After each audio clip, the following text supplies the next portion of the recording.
Magandang gabi, Luzon, Visayas at Mindanao.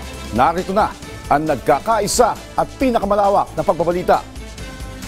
Sa pangunguna ng Presidential Communications Office na kinabibilangan ng Philippine Information Agency, Philippine News Agency, Presidential Broadcast Service, Radyo Pilipinas, IBC at PTV, ihahatid namin ang mga komprehensibo at mahalagang balita mula sa iba't ibang bahagi ng bansa.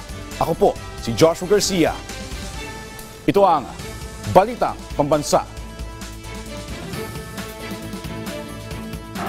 Ngayong gabi sa Balitang Pambansa, unang cabinet meeting para sa taong 2025, pinangunahan ni Pangulong Ferdinand R. Marcos Jr.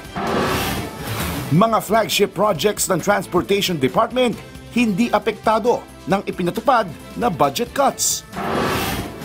Presyo ng kamatis, inaasahang bababa ngayong buwan. Rice price moderation, nakatulong para sa nakararaming pamilyang Pilipino. 2024 inflation, pasok sa target range ng gobyerno na 2 to 4%. Pagkatapos ng mga senior citizen, pamahalaan, target na mapadali ang pagbibigay ng diskwento sa mga kababayan nating person with disability pagdating sa gamot at medical devices. At pahalik sa Jesus Nazareno, nagsimula na. Mga hiling ng mga deboto, ating alamin.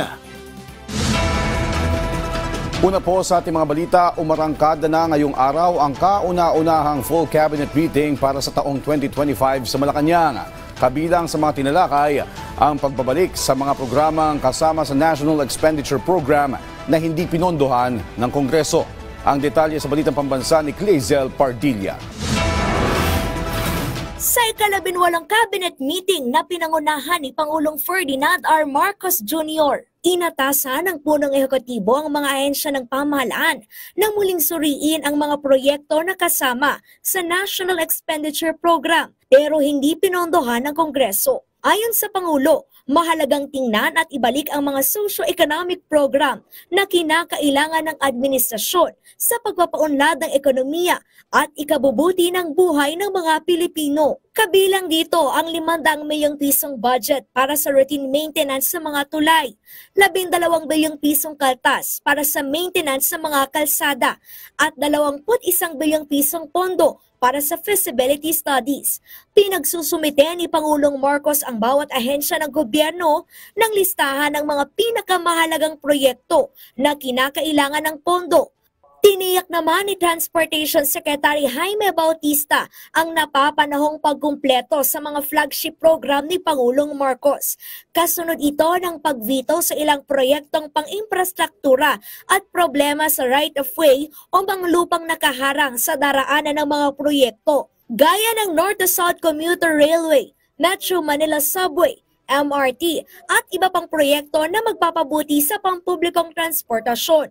Gumagawa na ng hakbang ang DOTR para matugunan ang problema. Organize an interagency committee, no, among certain departments, no, like the PWH, DOJ, no, OSG, no, the SHUD, no, and other government agencies, no, for us to work together to resolve issues.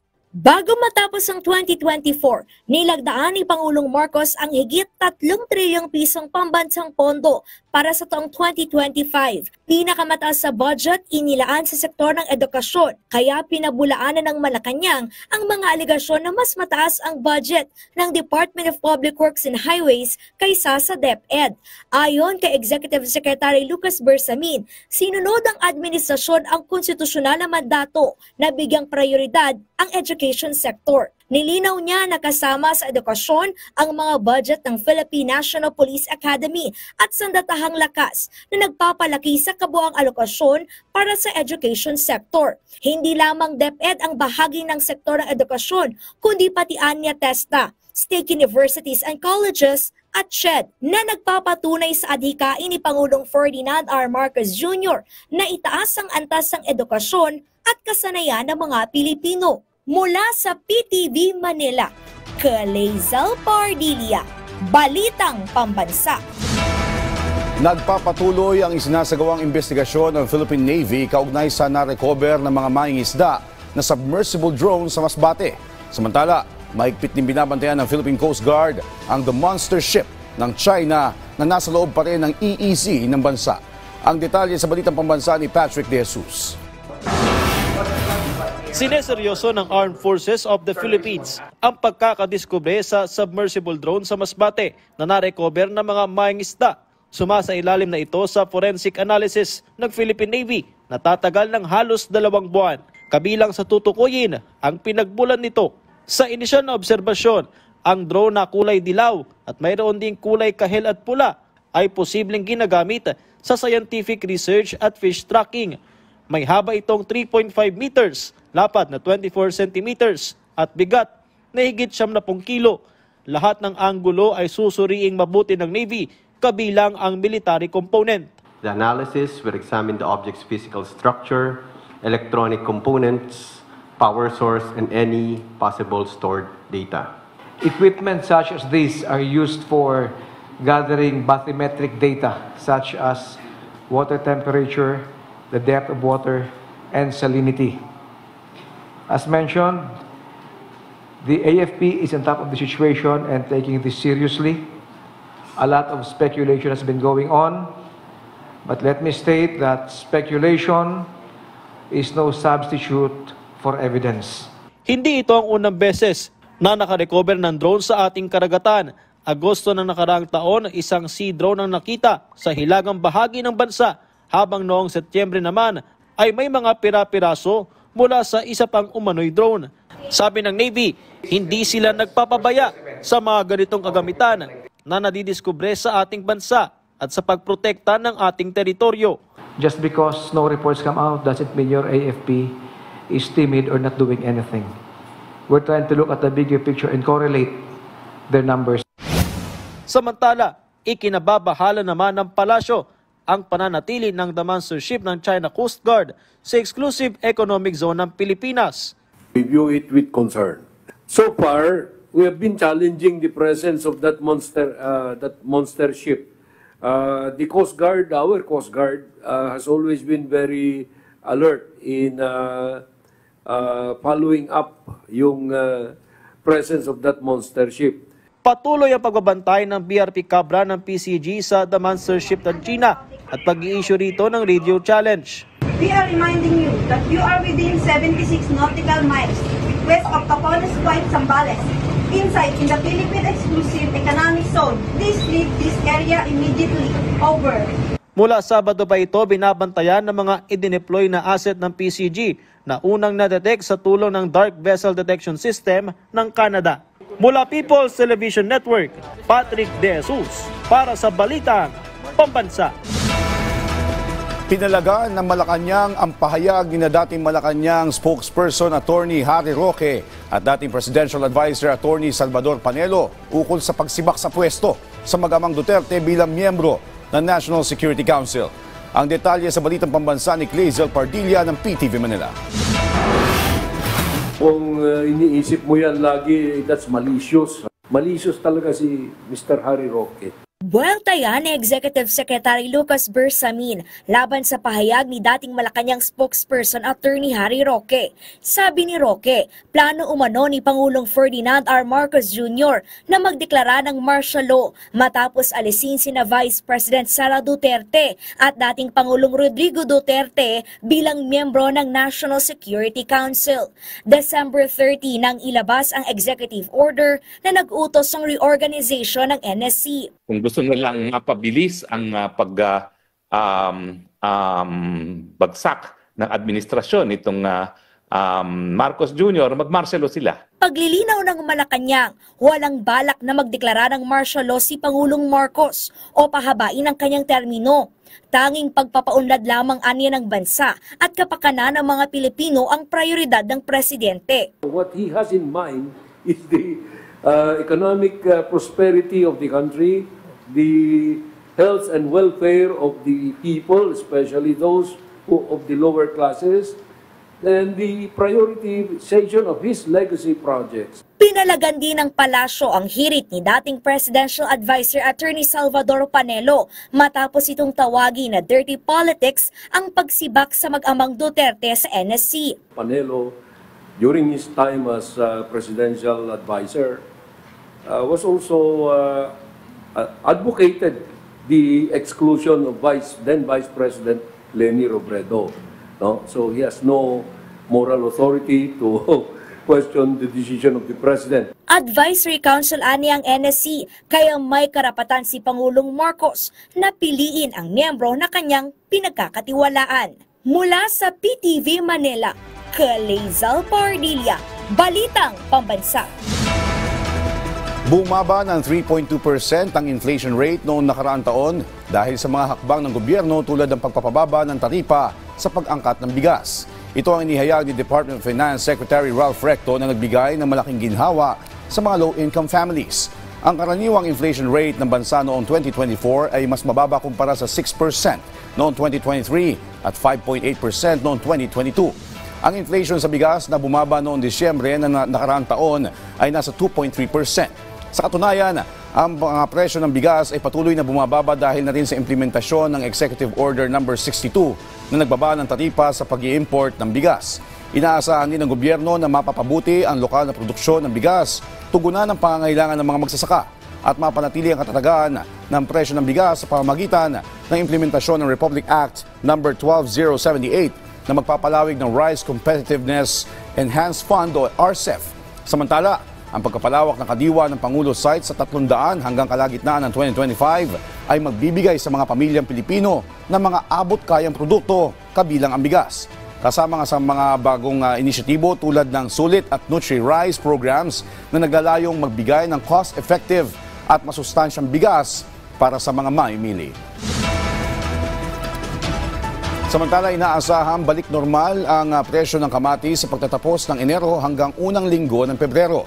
Ayon kay Department of Agriculture Secretary Arnel de Mesa, ito'y dahil sa pagbabalik ng produksyon at pagsisimula ng dry season. Aminado si de Mesa na malaki ang epekto sa mga pananim ng mga nagdaang bagyo noong nakaraang taon, lalo na sa Cagayan Valley, Calabarzon at Bicol. Paiigtingin pa ng Food and Drug Administration ang pagbibigay ng diskwento at VAT exemption sa ilalim ng CREATE Law. Kasunod ng mga pagpupulong ng mga opisyal ng FDA, pinag-aaralan na ngayon ng ahensya ang posibleng pagpapalawig ng mga diskwento, hindi lang sa mga senior citizen, kundi maging sa persons with disability. Plano rin ng ahensya na magkaroon ng malawakang information drive para mabigyang kaalaman ang publiko hinggil sa hakbang na ito at inaasahan ang mas pinadaling proseso ng mga transaksyon. Hindi naging madali ang pinagdaanan ng ibang magsasaka para makuha ang lupa na nakalaan para sa kanila. Matatandaan na naging sentro ng kontrobersiya ang sinapit ng mga agrarian farm beneficiaries mula sa Barangay Kurilang, President Roas, Probinsya ng Capiz, nang harangin, guluhin at pagbabarilin ng mga armadong tauhan ng Nemesio Tandan Holdings.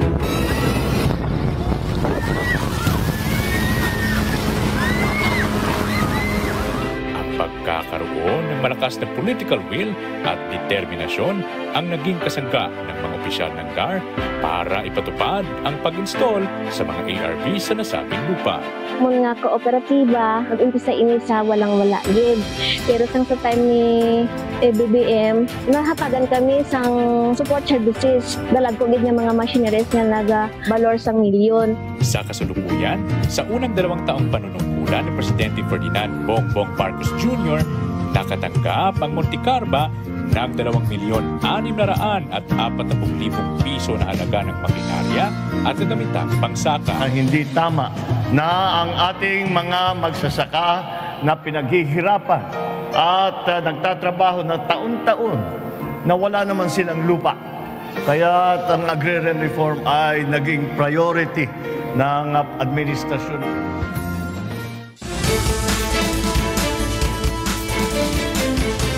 Nilinaw ng Philippine Coast Guard na ang nakitang China Coast Guard monster ship ay nasa 55 nautical miles at malayo pa ito sa teritoryo ng Pilipinas. Ayon kay PCG spokesperson Commodore J. Tariela, ang nakitang barko ng China Coast Guard ay may habang 165 meters. Pero bagamat wala pa anya ito sa 12 nautical miles o sa teritoryo ng bansa, pasok pa rin ito sa exclusive economic zone ng Pilipinas. Kaya naman nag-deploy na ng barko ang PCG para mag-monitor sa barko ng China. Ayon pa sa PCG, aprobado na ng NEDA at suportado ni Pangulong Ferdinand R. Marcos Jr. ang pagkakaroon ng karagdagang sasakyang pandagat na pwedeng magamit hindi lang sa pagpapatrolya sa West Philippine Sea, kundi maging sa search and rescue operations tuwing may kalamidad. There are also aircraft, Sir Erwin, no? Na napasama dito sa acquisition plan ng Coast Guard nitong taon na to. And there are also plans na magkaroon ng mga fixed na aircraft sa magagamit naman natin sa reconnaissance, no? Para mapagpatrolyahan natin na mas mabuti ang West Philippine Sea. Kasado na ang paghahanda ng Lawag City Police para sa traslasyon doon sa Huwebes. Ang mga deboto kasi ng Poong Nazareno sa lungsod nanggagaling pa sa iba't ibang probinsya sa Luzon. Ang detalye sa Balitang Pambansa ni Rani Dorilag ng Radyo Pilipinas, Lawag.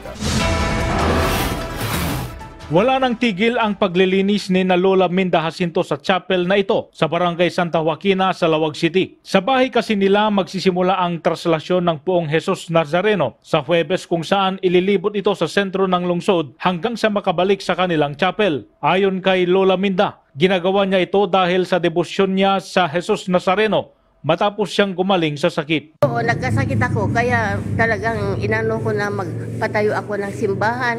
And thank you to Mr. Cruz ka nagpatayo ng simbahan at mga anak ko at yung nearest relative ko yung tumutulong din sa akin.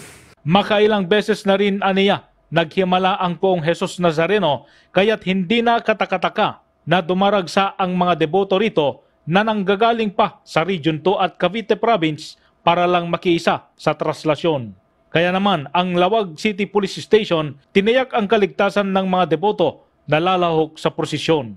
Sa katunayan, nakipag-ugnayan na ang PNP Lawag sa Traffic Division at Department of Public Safety para magmando ng trapiko sa mismong araw ng traslasyon. So, yung mga personnel po natin, ilalagay sila sa mga area na iyon po, sa mga crossing po, para sa traffic direction and control po, sir. Mula PBS Radyo Pilipinas Lawag, Rani Dorilag para sa Balitang Pambansa. Huwag po kayong aalis, magbabalik ang Balitang Pambansa. Sa sambayan ng Pilipino, nakikinig po kami sa inyo. Salamat po sa inyong pagkilatis sa ating national budget at sa pagpuna sa kaibahan ng isinumite ng Kongreso sa President's proposed budget. Kaya naman po, kahit Pasko, kaming lahat ay nagtrabaho upang pag-aralan ito. Ito po ang ipapasang General Appropriation Act ngayon. Kasama na ang mga veto ay resulta ng aming pagdinig sa inyong tugon. Pagpatak ng 1:00 ng hapon, sama-sama tayo tumutok sa sentro ng mga balita. Bilang mga tagapaghatid nyo ng tapat at napapanahong impormasyon, kasama sila Aljo Bendijo, Naomi Tiburcio, at Angelique Lazo. Sentro Balita, Lunes hanggang Biyernes, 1:00 ng hapon. Dito lang sa PTV.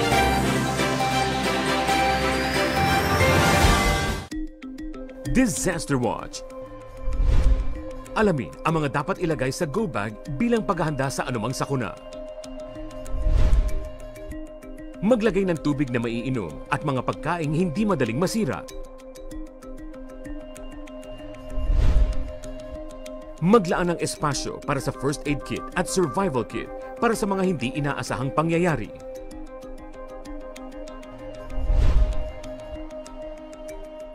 Huwag kalimutan ang toiletries para mapanatili ang kalinisan sa katawan. Samahan din ang mga damit at beddings na magtatagal ng ilang araw. At para ligtas at may alam, magdala ng personal protective equipment at mga teknikal na gamit. Sa panahon ng kalamidad, dapat laging listo. Ang matikan at matapang na broadcaster na inyong pinagkakatiwalaan. Yang ginagawa ninyo, kaya nawawala ng respeto ang taong bayan sa atin dahil sa mga ginagawa nyong Erwin Tulfo sa Punto Asintado Reload. Kasama ang isa pang astig na mamamahayag, Aljo Bendijo.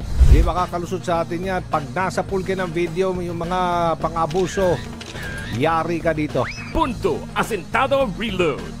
Lunes hanggang Biyernes, alas 10 ng umaga. Simulcast over Radyo Pilipinas at mapapanood dito lang sa inyong People's Television.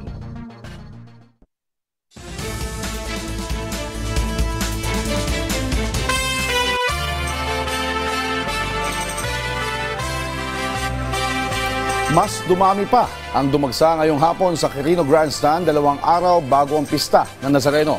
Ang ilan sa kanila nagmula pa sa kanilang probinsya. Ang detalye sa balitang pambansa ni Rod Lagusad live. Rod? Joshua, sa mga oras na ito ay nagpapatuloy pa rin ang pagsasagawa ng tradisyonal na pahalik dito sa Quirino Grandstand. Sa maghapon ay tuloy-tuloy lang ang pagdating ng mga deboto na nais makalapit sa Poong Jesus Nazareno. Galing pa sa Candelaria, Quezon ang mag-inang si Dina at Ampri. Nagpa-check up si Ampri sa PGH para sa kanyang kondisyon na cerebral palsy. At dahil nandito na sila, kanilang sinamantala ang pagkakataon at naglakad papunta sa pahalik sa Quirino Grandstand. Hindi naman mapigilan ni Nanay Dina na maging emosyonal. Anya, naging deboto siya ng Jesus Nazareno mula ng kanyang ipanganak si Ampri. Kasi marami po kaming napatunayan ng hiniling na yung pananampalataya namin. Tsaka marami na po siyang operang pinagdaanan. Sorry. Kasi naka-4 na po siyang opera. Last year po is parang hindi na rin matutuloy kasi kulang nga financial. Pero natuloy po. Si Ampri ay nagawang makapunas sa poon sa tulong na rin ng mga iyos na malaking tulong sa kanila. Anya, masaya siya na nagawa niya ito at hindi niya ininda ang kanyang kondisyon. More opo, pagpapasalamat po. Kasi po, naoperahan po ako. Safe po ako at magaling na po yung likod ko. Kasi po may scolio po ako. Ilan lang sila sa libo-libong deboto na pumila para sa pahalik kung saan bawat isa ay may kwento, natupad na panalangin o panata. At dahil hindi natirik ang araw, mas dumami pa ang mga nakapilang deboto ngayong hapon. At kahit umuulan ay hindi ito alintana ng mga deboto. Dala ang kanilang mga payong ay hindi sila natinag sa pila, lahat ay nais makalapit sa imahe ng Jesus Nazareno. Inaasahan din bukas na masahaba pa ang pila at aabot sa bahagi ng Roas Boulevard para sa pahalik. At kasunod na rin ang pakiusap ng simbahan na iwasan muna ang paghalik dito at magpunas na lang. Sila ho ay may dalang panyo, tuwalya, yun na lamang po yung kanilang pinapahid at hinahalikan. At meron din naman ho tayong mga bantay na ihas at ihos dito na nangangasiwa sa atin hong pagpapupugay dito. Sila ho, tinitiyak nila na wala na talagang halik. And niliitan ho namin yung butas sa likuran. So talagang hindi ho nila kakayaning ipasok ang ulo nila para makahalik. Una nang nagsimula ang pahalik kagabi matapos ang misa para sa mga volunteer. Kasabay ng pahalik, tuloy-tuloy naman ang paghahanda ng simbahan para sa isasagawang Misa Mayor sa hating gabi ng January 9 na pangungunahan ni Manila Archbishop Jose Cardinal Advincula Jr. para sa pagdiriwang ng pista ng Jesus Nazareno. At kahit nakalis na ang traslasyon dito sa Quirino Grandstand, ayon sa Quiapo Church, tuloy-tuloy lang ang pahalik hanggat may nakapila. Joshua, sa mga oras na ito, dito sa may bahagi ng Quirino Grandstand, para maging maayos ang pagpasok o pagpila ng ating mga kababayan na deboto ng Jesus Nazareno, dito sa may bahagi ng Calao Street ang papasok at may special lane para sa mga senior citizen, persons with disability, may sakit at mga buntis. Matapos ito ay aakyat sila dito sa may bahagi ng Quirino Grandstand. Pero sa kasalukuyan, nagkakaroon lang ng programa dito. Matapos nila na makapunas dahil ipinagbabawal nga ang paghalik dito sa krus o dito sa paahan na bahagi ng imahe, ay lalabas sila sa may bahagi ng Manila Hotel. At base na rin sa datos ng Nazareno Operations Center, as of 4 p.m. ay umabot na sa higit 9,400 ang bilang ng mga individual na nakaisa sa tradisyonal na pahalik simula kagabi ng alas 7 ng gabi o kahapon ng Lunes, Ayon pa rin sa pamunuan ng Quiapo Church, inaasahan nila na bukas ay mas mahaba pa ang pila dahil ito na ang bisperas ng pista ng Itim na Nazareno, at inaasahan nila na mula dito sa may bahagi ng Calao, ito ay mag-overflow dyan sa may bahagi ng Rojas Boulevard. Kaya paalala ng Simbahang Katolika dito sa mga pipila ay iwasan na lang yung mga makipagkwentuhan at manalangin na lang at magdala ng kanilang mga panyo na pwede nilang halikan para maiwasan nga ang pagkalat ng sakit o mas maging hygienic. At yan muna, Joshua, ang latest mula dito sa Quirino Grandstand. Balik sa iyo. Maraming salamat, Rod Lagusan. Napigilan ng pamahalaan ang mga pagtatangkang hacking ng ilang umano'y Chinese state-sponsored hackers. Ayon kay DICT Secretary Ivan Uy, makailang ulit pilit na hinahack ang gobyerno pero nagagawan itong pigilan.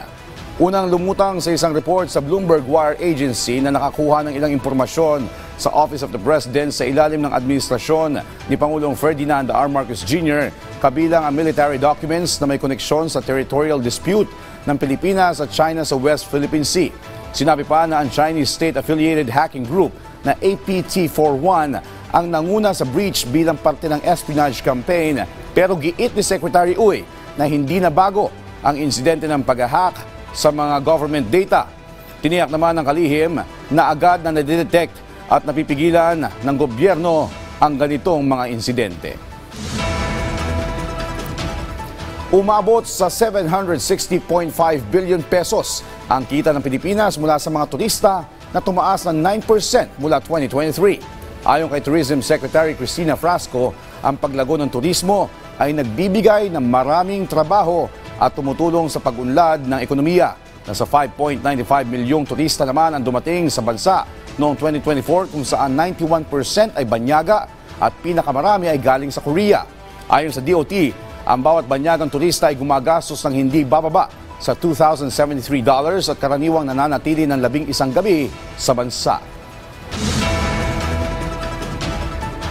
220 Pilipino na nakapiit sa United Arab Emirates ang pinalaya matapos bigyan ng pardon o patawarin ng UAE. Ipinagkaloob ang pardon sa gitna ng selebrasyon ng National Day ng United Arab Emirates ng nakaraang Disyembre. Una rito, 143 o 143 na Pilipino ang ginawaran ng pardon noong Eid o Idil Adha. Suma total, aabot na sa 343 na Pilipino ang napatawad at tuluyang makakalaya. Nagpaabot naman ng lubos na pasasalamat si Pangulong Ferdinand R. Marcos Jr. sa Pangulo at punong ministro ng UAE. Extend, of course, our heartfelt gratitude to His Highness Sheikh Mohammed bin Zayed Al Nahyan and Prime Minister Sheikh Mohammed bin Rashid Al Maktoum, whom I also had the honor to meet for this very compassionate gesture. Pinaalalahanan ng Department of Environment and Natural Resources o DENR ang LGUs hinggil sa pagpapatupad ng Ecological Solid Waste Management Act of 2000. Ito ay sa gitna ng kaliwat-kalang concern tungkol sa mga hindi nakolektang basura sa Metro Manila kasunod ng selebrasyon ng bagong taon. Dahil dito, hinihikayat ng kagawaran ang lahat ng local officials na paigtingin pa ang kanilang plano para matugunan ang naturang problema. Binigyan din ng DENR ang kahalagahan ng proper waste management bilang pagprotekta sa kalusugan at kalikasan. Ngayong nalalapit na ang traslasyon sa Jesus Nazareno, iba't ibang kwento ng pasasalamat, pag-asa at himala ang ibinahagi ng mga deboto na nagpapalalim pa ng kanilang pananampalataya at debosyon. Ang detalye sa balitang pambansa ni JM Pineda ng IBC 13.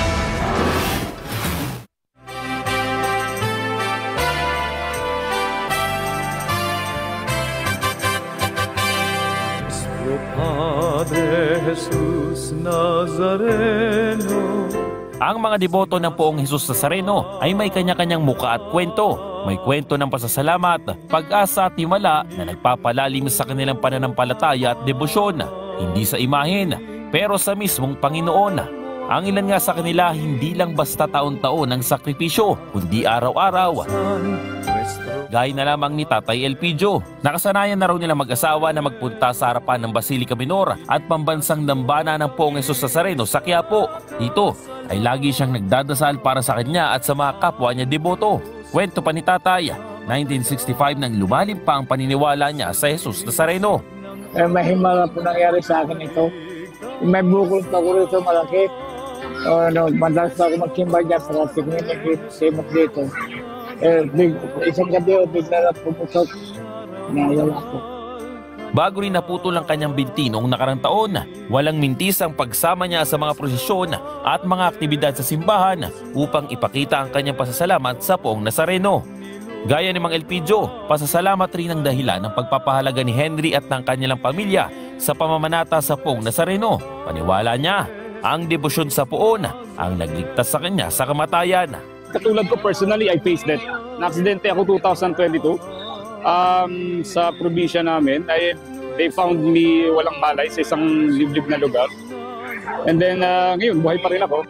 Kung tutusin, maliit na bagay lang daw ang sakripisyong ginagawa nila kumpara sa mga natatanggap nilang biyaya, himala at pag-asa. My mother still now on the 3rd year fighting for the stage 4 cancer. Yeah, she's still fighting because of my devotion. 3rd year fighting for stage 4, it's a miracle. Sa papalapit na pista ni Jesus Nazareno, sabay-sabay muli ang tinig ng mga deboto na isisigaw ang kanilang pasasalamat, kasabay ng pagdanais na mahawakan kahit sandali ang Poon. Muli ring makikita ng buong bansa ang mga kwentong nagsama-sama para sa iisang debosyon at sakripisyo.